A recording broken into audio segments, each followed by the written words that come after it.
Welcome back to the deep dive. Glad to be here for this one. Yeah, I was actually brushing my teeth last night. Oh, yeah? Yeah, it was late. Everyone else was asleep. And I caught my own eye in the mirror just for a second. Right. But I had that weird, almost vertigo feeling. You know, the one Oh, I know the word. where you look at the face and the wrinkles starting to form and the hair, and you just suddenly think, who is that? It's incredibly disorienting, that moment where the familiar suddenly feels like a complete stranger. Completely. And it just spirals from there. You start thinking, am I this face? Or am I the voice in my head listing off the groceries I forgot to buy? Right, the endless to-do list. Exactly. Or am I the anxiety about that email I didn't send? It's basically the oldest question in the book, right? Who am I? And usually the answer is just noise. It is noise, because we spend our whole lives building identities to answer that exact question. You know, we say, I'm a lawyer, or I'm a father, or I'm a runner. Yeah. But those are all things you do or things you have. They aren't what you are. And that is exactly why I wanted to unpack this specific stack of research today. We're looking at a text called Purusha and Prakriti, the dance of consciousness in nature. It's a profound text. It really is. It's diving into Sankhya and Vedanta philosophy, these ancient Indian systems, to basically decode the operating system of reality. But I do have to warn you and the listeners, this isn't light reading. No, definitely not. It claims that almost everything we think defines us is actually an illusion. It's not light, but it is incredibly liberating once you grasp it. The text is trying to move us from a state of confusion, what it calls Maya, to a state of pure witnessing. So let's get into the terminology right away, because when I first saw the title, I'll be honest, I hit a wall. Purusha and Prakriti. Yeah, the Sanskrit can be intimidating. Right, and if you Google these words, or if you speak a modern Indian language, you might automatically think we're talking about man and nature, or male and female. That is the absolute most common misconception, and it trips people up immediately. I mean, in a modern context, sure, words evolve. But in this philosophical framework, Purusha has absolutely nothing to do with biological gender. Nothing at all. Nothing. If you start thinking man and woman, you're going to miss the entire point of the text. So let's strip away the biology entirely. What are we actually looking at with these two words? Okay, so Purusha is pure consciousness. It is the core principle of awareness. It's that tiny spark that allows you to simply know that you exist. Just the knowing. Just the knowing. And on the other side, you have Prakriti. Now, Prakriti is usually translated as nature, but that's honestly too small of a word for it. Yeah, it feels a bit limiting. It really means matter or creation itself. It's everything that has form, everything that changes. Okay, but here's where the text threw me a curveball. It differentiates them by their abilities, which I thought was fascinating. It says Purusha, the consciousness can see but cannot act. Right. And Prakriti, the matter can act but cannot see. It's a total paradox. It is. It sounds like a terrible team building exercise. You have one guy who knows exactly what's going on but is totally paralyzed, and another guy who is running around doing all the heavy lifting but is completely blind. In a weird way, that's exactly what it is. Think about it. Consciousness itself, pure awareness, doesn't actually do anything. It just sits there. Exactly. It doesn't digest your food. It doesn't lift weights at the gym. It doesn't fire synapses in your brain. It just observes those things happening. Right. Meanwhile, your body and mind, which belong to Prakriti, are constantly doing things. Cells are dividing and thoughts are firing and blood is pumping. But the body itself has no self-awareness. It's just biological machinery. So the universe, and I guess us as individuals, that's what happens when these two get tangled up, the blind doer and the paralyzed seer. The dance, as the title suggests, life as we know it is the interplay of these two elements. But the problem, and really the source of all that late nightmare anxiety you mentioned earlier, is that we get confused about which part is which. We mix up our roles, which brings us to the central metaphor in the research. And I actually found this super helpful to ground the whole concept, the car and the driver. It's a classic analogy because it just works perfectly. Okay, so walk us through this. I'm assuming the body is the car in this scenario? Yes. The car is Prakriti. It's the matter. It has a metal frame and an engine and tires. It has a specific color and a specific make. And most importantly, it has a lifespan. Right, it breaks down. It does. It starts out shiny new off the lot. Then it gets a few scratches. The engine eventually starts to knock a bit, and one day it inevitably heads to the scrapyard. Depressing, but highly accurate. And the driver? The driver is Purusha, the pure consciousness. The driver sits inside the car, operates the car, sees the road through the windshield. But, and this is the crucial part to remember, the driver is not the car. Theoretically, I get that. Like, if I drive a Toyota, I don't actually think I am a Toyota. Right. But in real life, Yeah. I feel like I am the car. I mean, if I cut my finger chopping vegetables, I don't say, oh, the vehicle has sustained minor damage on the front left side. No, you say, ouch, I hurt myself. Exactly. I feel it. And that feeling, that total identification is the root of Maya. That's the illusion. We are so tightly identified with the vehicle that we completely lose the distinction between the two. We merge them. We do. When the car gets a scratch, we feel the pain as our own.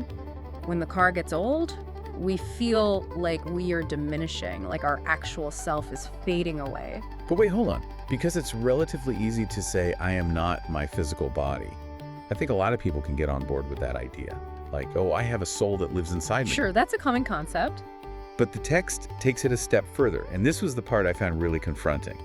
It suggests that my thoughts and my personality and my anxiety, all of that, is also the car. Yes. And this is usually the hardest pill to swallow for people, especially in Western thinking. We usually compromise and think, okay, fine, the physical body is separate, but my mind, my internal thoughts, that's me. That's who I really am. Right, that's the core of my identity. But Sankhya philosophy says absolutely not. Look at your thoughts for a second. Do they change? Constantly. I mean, Yeah. I think I want pizza one minute, and then I immediately feel guilty about wanting pizza the next minute. Exactly. They change, they move, they have speed to them. Sometimes your mind is racing and sometimes it's sluggish and tired. Yeah. Anything that changes, anything that can be observed from the outside is Prakriti. It's part of the machinery. Your anxiety isn't the driver. Your anxiety is literally just the check engine light flashing on the dashboard. Wow.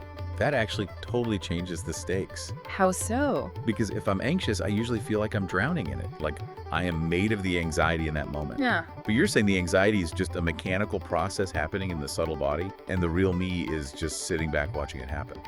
The real you, what the text calls the witness or the sakshi, is completely untouched by it. The text describes this witness as immovable, unborn, and imperishable. Imperishable. Yes, it's the one stable, constant thing in a universe of constantly moving parts. The source actually brings up the Bhagavad Gita right here.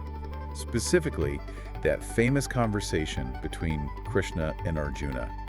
And I've always found the unborn line in that text pretty confusing. It can be tricky to parse. Yeah, because Krishna stands there, he physically stands there in a body and tells Arjuna that he is unborn.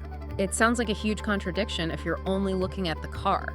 Krishna obviously has a physical body in that story. The car is right there on the battlefield. Exactly. But he isn't identifying with the car at all. He's speaking entirely from the perspective of the driver. He's basically saying, this physical thumb you see, this is temporary. It's just a rental vehicle. My true identity is anchored in the eternal consciousness that existed way before this body and will exist long after it's gone. So he's basically lucid dreaming while he's awake. He knows the whole thing is a simulation. That's a really great way to put it, actually. He has achieved what the text calls Prakriti. Prakriti. Yes. Which means an understanding that is beyond nature. He knows beyond a shadow of a doubt that he's the driver, so he doesn't panic when the car enters a literal war zone. Which is obviously much easier said than done. Very much so. But let's bridge this to something we touched on earlier. If I am this formless, genderless driver, and the physical body is just the specific make and model of a car I'm driving right now, what does that actually do to the concept of gender? Because the source text spends a significant amount of time discussing Shiva and Shakti. It does, and it's so important to clarify this because human beings have a terrible habit of projecting our own sociology onto the cosmos. We hear the names Shiva and Shakti, and we immediately picture a husband and wife sitting on top of a snowy mountain. Right, we picture the blue guy holding the trident and the beautiful goddess sitting next to him. Exactly. Yeah. But the text explicitly calls this a great misconception. It's highly symbolic language that just got taken way too literally over the centuries. So who are they then? Shiva is simply another name for Purusha, that deep stillness, that pure witnessing consciousness we've been talking about.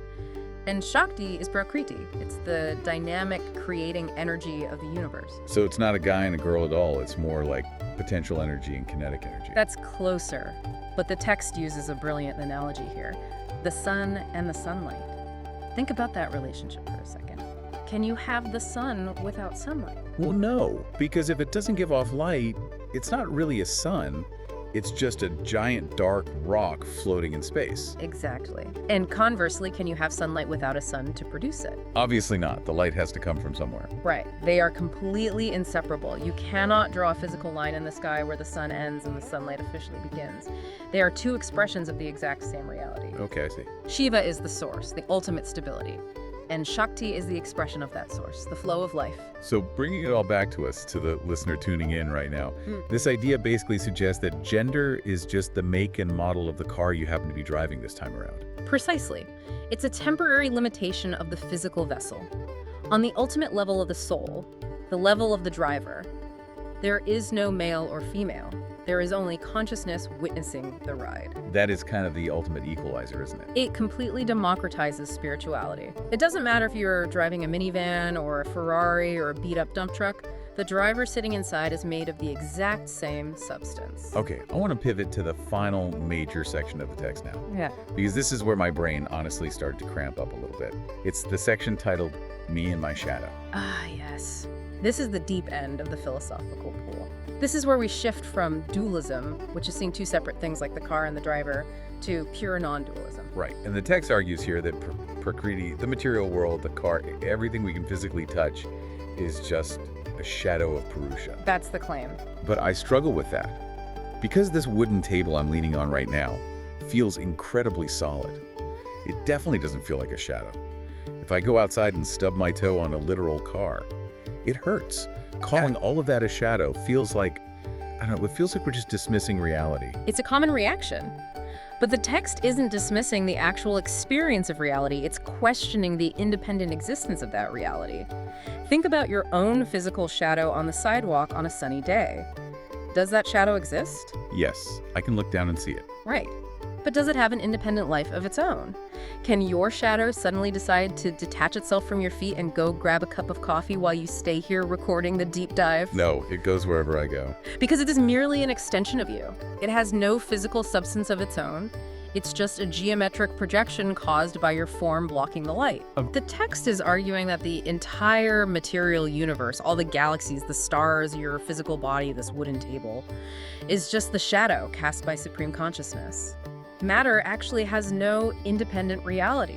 It only exists because consciousness is there to perceive it into existence. That is remarkably heavy. So wait, we aren't actually two separate things. We aren't a spiritual driver sitting inside a mechanical car. We're just one single thing that is somehow projecting the illusion of a car. Yes. And the text specifically warns us against falling into what it calls the mixture trap. This is where almost everyone gets stuck on their spiritual journey. They say, okay, I get it.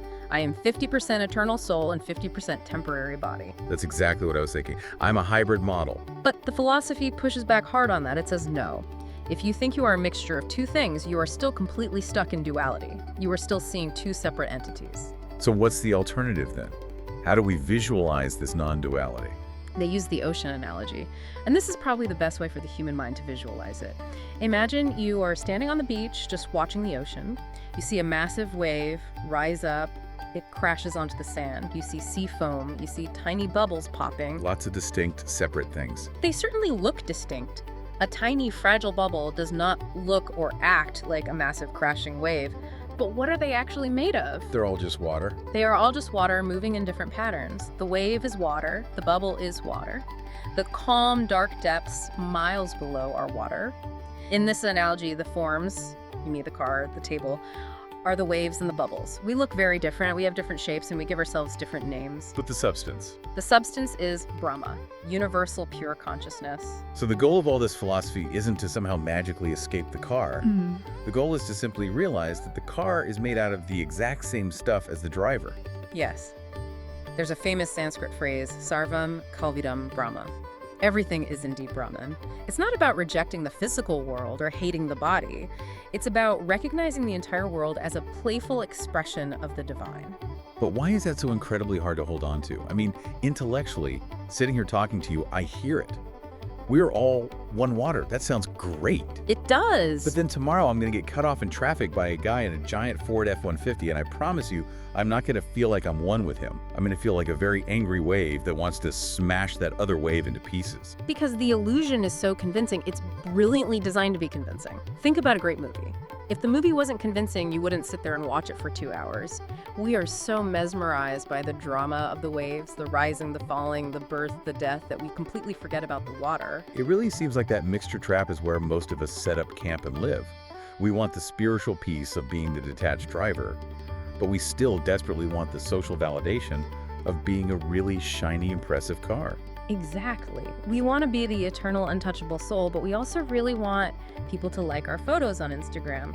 We want the calm detachment of the witness, but we crave the sensory pleasure of the physical experience. And honestly, that's okay. That is the core of the human experience. Right. But the deep suffering comes when the car inevitably starts to break down. And because we've hedged our bets and tied our identity to the paint job, we end up crashing right along with it. So practically speaking, how do we stop crashing? If I'm driving to work tomorrow, or if I'm just standing in my living room folding laundry, how do I actually apply this? I can't just abandon my life and sit in a dark cave and meditate on being water all day. You definitely don't have to go to a cave. The profound thing about this is you just have to shift your internal center of gravity slightly. The text challenges us to find the witness right in the middle of the daily chaos. Walk me through what that looks like in real time. Give me an example. Okay, let's go right back to your anxiety about that to-do list. You're lying in bed, the house is quiet, the thoughts are racing uncontrollably. I need to call him back. I forgot to pay that utility bill. I'm falling behind at work. I'm not good enough. Ah, yes, the classic 3 a.m. doom playlist. Right. Now, usually you are completely immersed in those thoughts. You are the one actively panicking.